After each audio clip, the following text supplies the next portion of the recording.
Hi guys, welcome to my labor and delivery video.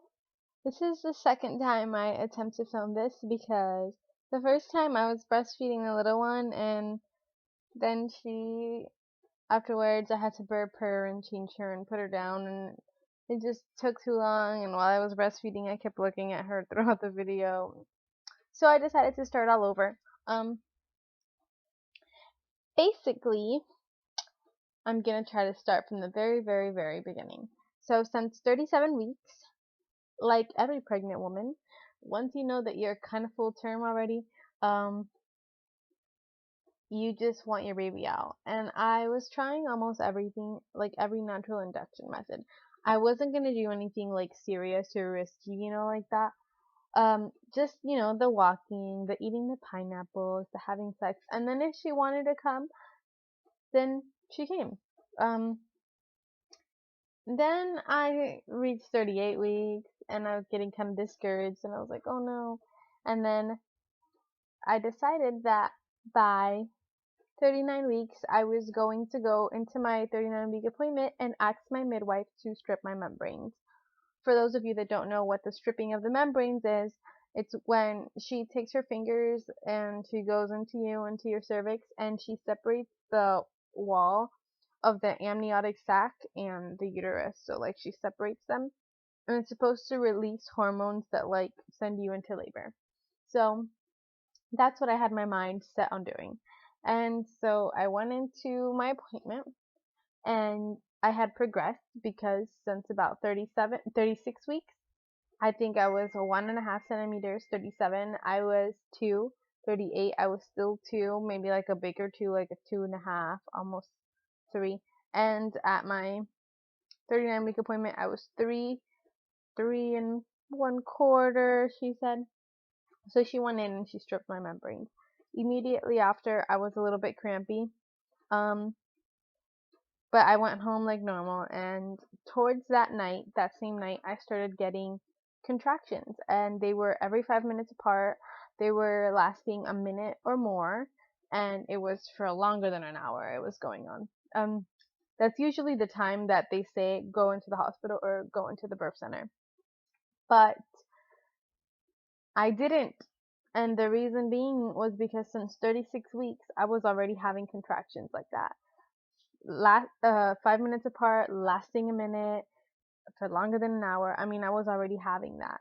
And since I had explained that to her in a previous appointment, she told me it was something called prodromal labor, and that my labor could start, open me up a little bit, and then stop. Start, open me up a little bit, and then stop. Which is why I was 3 centimeters already. But that was pretty much already happening. So I'm like, I'm not gonna go in. You know, I'm gonna wait till I'm in excruciating pain, or like, I'm like, oh my god, this is getting intense, to then go into the birth center or call the midwife or whatever. So I decided to wait it out. I kept bouncing on my bed. My bed is about as low as a birth ball, and I don't have a birth ball, so I just sat in the corner of my bed and I started bouncing on it. I kept walking and dancing and walking and dancing, and I was still having these contractions, and they became every 3 minutes apart, but they were still not strong enough. Like, I was not dying. Excuse me. I was not dying like I wanted to be. Like, I wanted to be in so much pain that, like, I don't know what I was expecting. I guess I was expecting a lot more than what it actually was. Um, but after a while, my boyfriend was like, "Hey, well, maybe you should call this time because you did have your membrane stripped or whatever." So I went ahead and I called the midwife, and she was like, "Well, how long has it been going on for?" And she was a little bit iffy because she knows that I was having um contractions similar to these prior. She was like, "You know what? Just go back to bed and see what happens. If it still keeps going, then obviously it's real labor." Excuse me again. If it doesn't, then it wasn't real labor and it was just those contractions or whatever. So I went to bed, and at first it was difficult to go to bed because I was having like that uncomfortable like contraction feeling. But I did, and I kept waking up though, and like I woke up every couple hours because the contractions would wake me up, but I would be able to go back to sleep because they weren't like intense as I thought they would be. And then in the morning, as soon as I got up, they weren't that intense, but I went to go brush my teeth, and then they started picking up again, and I was like, oh, okay, these things are picking up again. They started. I started trying to make myself something to eat, and they were picking up, and I was like, you know what? No. Um, she had texted me for a follow up, and I was like, well, I'm still having them. And she's like, you know what? Well, why don't you go and come into the birth center? We'll check how dilated you are, and go from there. So I go into the birth center, and I was definitely 4.5 centimeters. So I had progressed a little bit throughout the night, and she was like, whoa. Um, she told me that I was soon to have a baby. She said she didn't know when or how long it would take, but I would soon to have a baby. She sent me to the mall. She said, grab something to eat, walk around the mall for about an hour or hour and a half, and then come back here and we'll check where you are again. I was like, okay, fine by me. She tried to, when she saw me that morning, she tried to stretch me to about a 6. And she could stretch me to about a 6, but it wouldn't stay. It would shrink back up again. So I was still at a 4.5. So I went, walked around, da da da da. Oh man. um, came back. And when I came back to check me, I was at a 5. And it was like an hour and a half. So I was like, okay, well, we're going somewhere. She was like, well, you're definitely staying. So she hooked me up to one of those like portable monitors just for a couple seconds, just to see how far apart exactly contractions were, and just to get like a general idea of how strong they were, and to listen to the heartbeat. So she had me hooked up for like maybe 20 minutes. She saw that my contractions were like every 4 minutes apart, and she was like, whoa. When she saw the little line thing, she was like, well, these are pretty strong, they're not hurting you that much. And I was like, no, they're really not. And she was like, wow, well, you're a tough one. And I was like, oh, I guess so. And there I was, beginning my labor. Everything was smooth. I bounced on the bounce ball. They picked up a little. Da da da. By that time, I believe I had checked in at exactly 6. I believe she officially wrote down on her notebook at around 6, she's in labor. We're keeping you here. So that's the time that I started. I didn't want to be checked for a while. She monitored me. I waited till about 10 o'clock at night to be checked again. And I think by that time, I was either, I think it was a 7.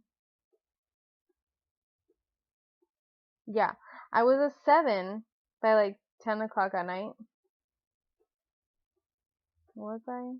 No, I was still at a 5. She checked me, but it was like a looser 5. It was like maybe 5, 5.5.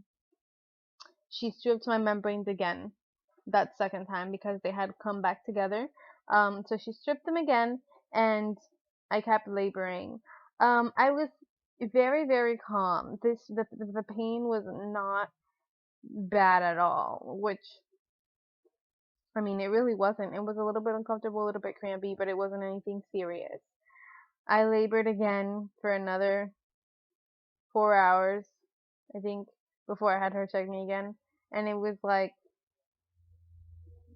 I want to say it was like 2 in the morning or 4. I might have labored a little bit longer. She checked me again, and I was at a 7.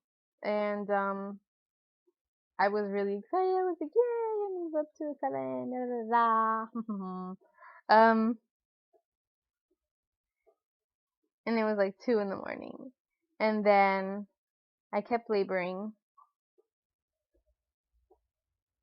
Oh, oh. I kept laboring, and I decided to get checked again a couple hours later, and I was still at a 7, which was kind of disappointing. Um, so, you know, I she just said, I'm going slow, but it's getting there. So since I'm still at a 7, I kept laboring, kept trying different positions, and my labor kept doing this thing where it would increase and the contractions would get pretty strong, and then it would kind of stop and slow down altogether. So then I had to try things to get me to get going again, which was annoying because that's what's been happening with my labor for weeks and weeks already.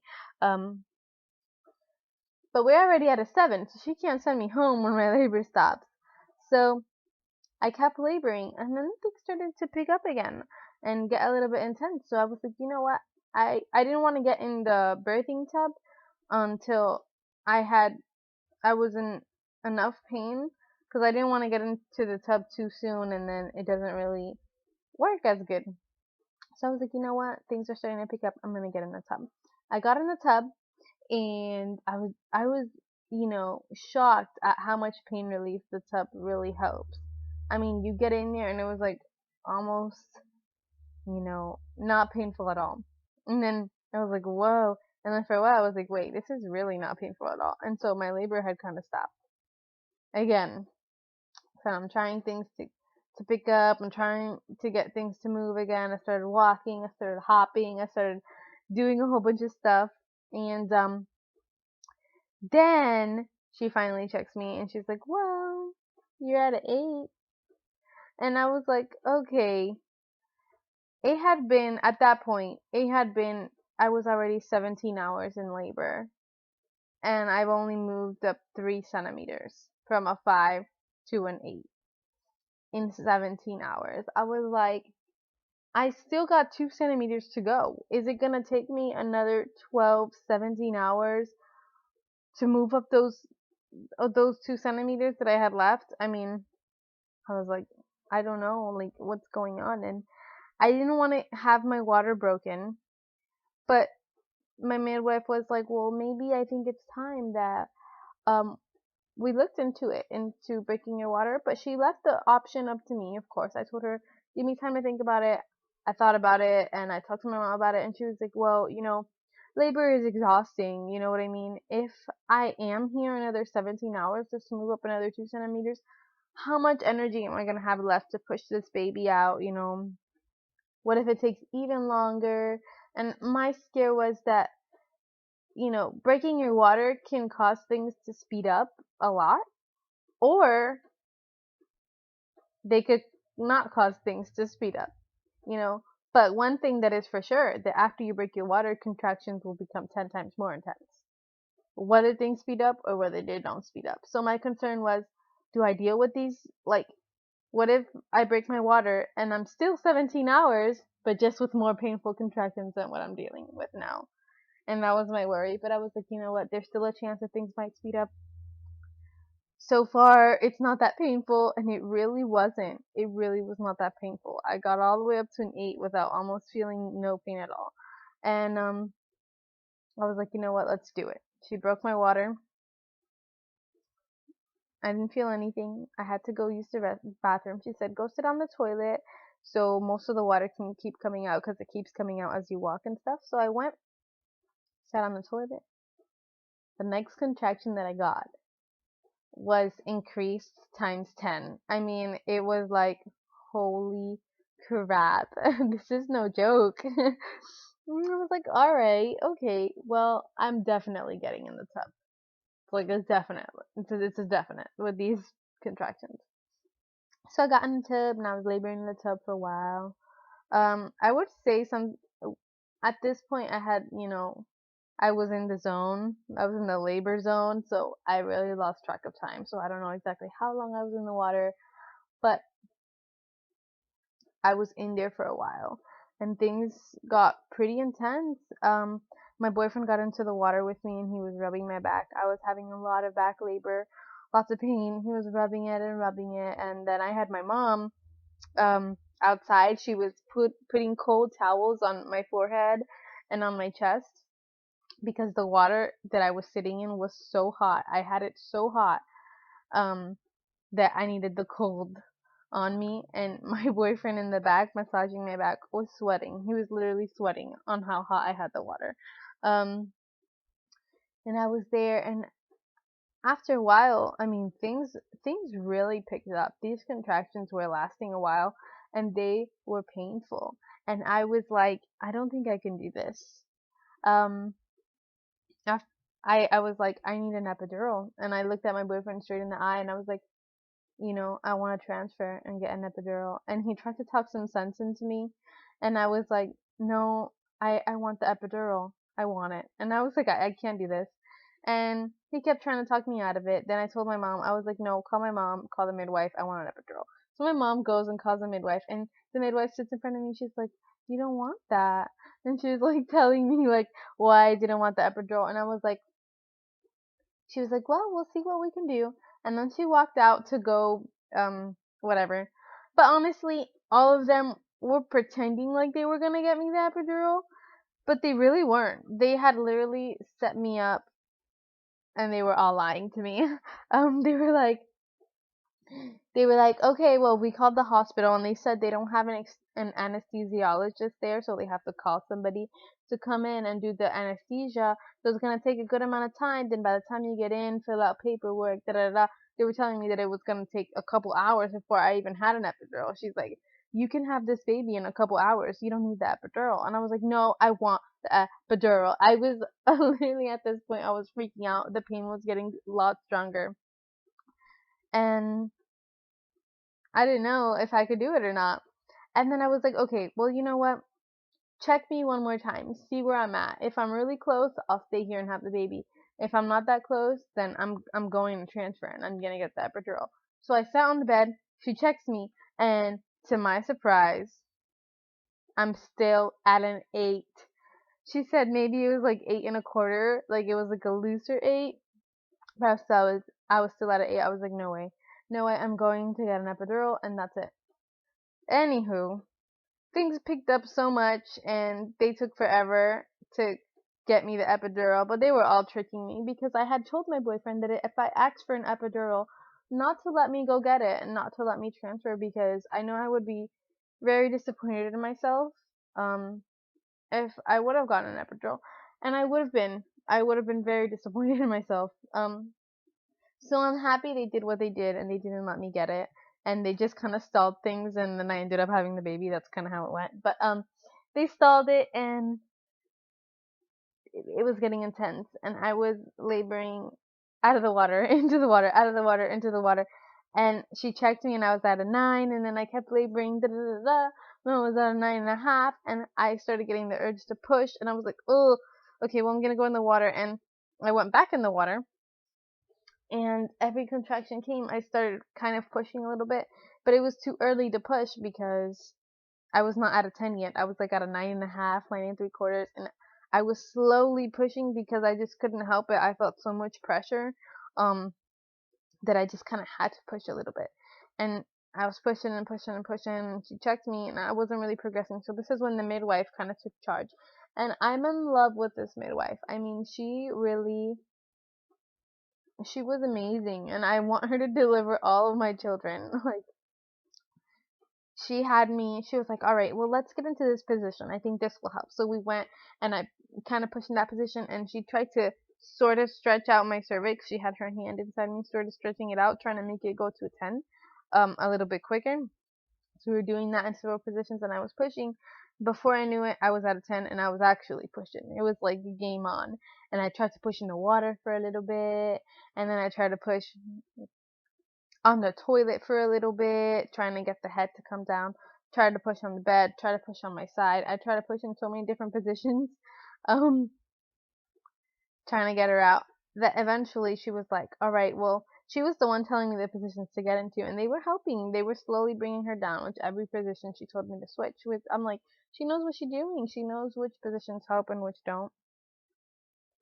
Um, but then she recommended that I sit on the birth stool. And so I did. And I love that birth stool because it really helped her come down. It really helped her push down, and I kept pushing on the birth stool, and pushing felt like such a relief.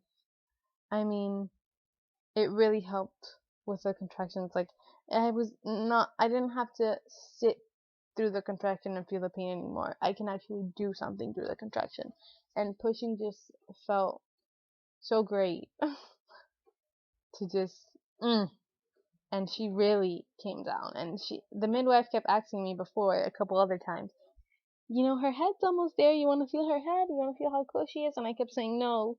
I was like, no, just let me push. And then while I was on the birth stool, I kind of had the urge, because they were saying that her head was like, this much out, like you could see that much of her head, and I just kind of got the urge to, go feel. And when I put my hand and I felt her head and her hair, I like lit up. Like, I was like, oh my goodness, she's coming. And that gave me like so much more motivation to be able to continue pushing. And I just pushed and pushed, and I listened to everything the midwife said. I was on and on. She's like, push like this, do this, like, she's like, hold your breath, and she was telling me different ways to push, and I was just following everything she was saying, and she kept moving and moving. And as soon as I felt like a head between my head, and she didn't want me to deliver her on the birth stool, because she said the birth stool, in her experience, the birth stool has a lot more chances for tears and for swelling, and she didn't like people to deliver on it. But since I was so close and the head was coming out, she was going to have me deliver on it. But I was like, no. I stopped her in the middle of labor. I was like, if you think this causes tears, move me up to the bed. She's like, you think you can move? I was like, yeah. And so I pushed up, and because the bed was right behind me, and I pushed up to the bed, and her head was literally sticking out, and I was just pushing and pushing. And then after her head was out, she was kind of stuck. Her shoulders were stuck, as she was a big baby for such a tiny little girl. And so she had to go in and pull out one of her arms.